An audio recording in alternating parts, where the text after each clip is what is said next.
Corona curfew के दौरान सार्वजनिक वाहन बंद है।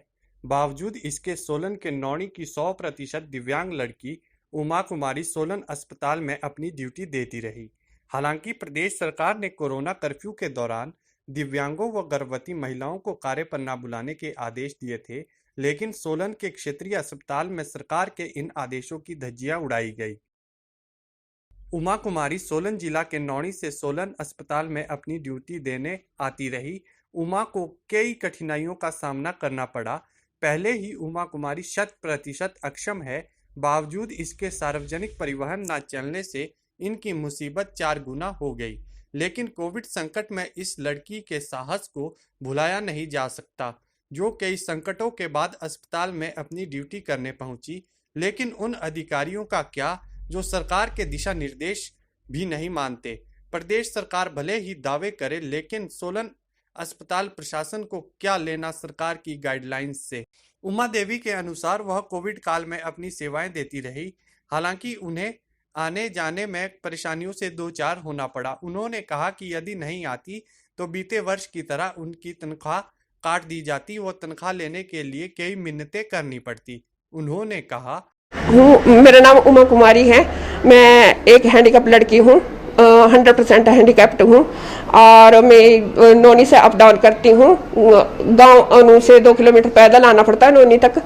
और फिर वहाँ से आजकल जैसे कोरोना का वो चल रहा है तो आजकल दिक्कत होती हैं, जैसे बसेस वगैरह कोई नहीं है तो मुझे कभी किसी की गाड़ी का वेट करना पड़ता, कभी किसी का गाड़ी का वेट करना पड़ता। तो गाड़ी वाले भी इस वक्त कोरोना की वजह से नहीं रोकते, तो कोरोना की वजह से नहीं रोक रहे हैं तो मुझे बड़ी परेशानी होती है। कई बार 3-3 घंटे तक मुझे खड़े रहना पड़ता, खड़े भी मुझे ढंग से नहीं रहा जाता। मेरी कंडीशन सब देख सकते हैं। तो पिछले साल भी जब मैं नहीं आई, थोड़े दिन के लिए तो आई थी मैं, तो बहुत प्रॉब्लम हुई मुझे, तब भी कोई नहीं रोकता था। तो थोड़े दिन तो आई मैं, तब भी मेरे पास पड़ गई थी घुटनों में, तो मैंने फिर उसके बाद में आना बंद कर दिया। तो फिर उस वजह से मेरी पेमेंट रोक दी गई, फिर मुझे पेमेंट नहीं मिली है। फिर मेरे को पता नहीं कहाँ कहाँ संघर्ष करना पड़ा। फिर मैं सीएमओ सर से भी मिली।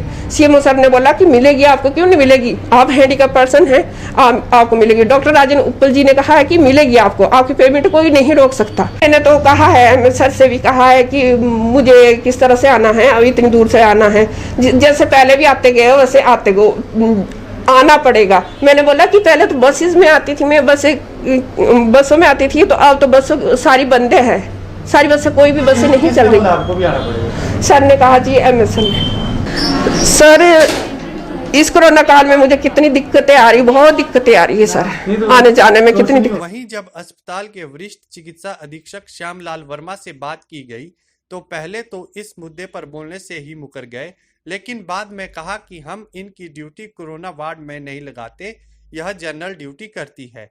उन्होंने कहा, देखिए, जहाँ तक सरकार के आदेश हैं और सरकार का प्रोटोकॉल्स है, जो प्रेग्नेंट मदर्स हैं और जो विकलांग हैं उनको हम कोविड ड्यूटी पे नहीं लगाते हैं, क्योंकि सरकार के प्रोटोकॉल बहुत क्लियर हैं इस बारे में और सरकार इस बारे में बहुत चिंतित है कि इन लोगों को जो है ना इसमें कोविड ड्यूटी पे ना लगाया जाए, ताकि किसी भी तरह का इन्फेक्शन का खतरा ना हो।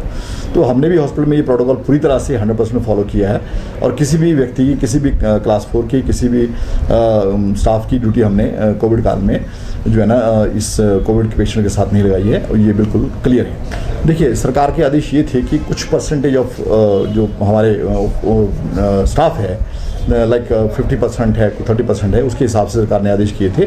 उसके हिसाब से जो हमने स्टाफ को जो है ना सेग्रीगेट कर देते हैं कि इतना स्टाफ ड्यूटी पे आएगा। पर ये जो जिसकी आप बात कर रहे हैं, जो विकलांग की हैं, इनको ऐसी जगह पे नहीं लगाया जाता है। हॉस्पिटल में कहीं भी इसी जगह पे नहीं लगाया गया है इनको, जहाँ पे हमारे कोविड के पेशेंट होते हैं।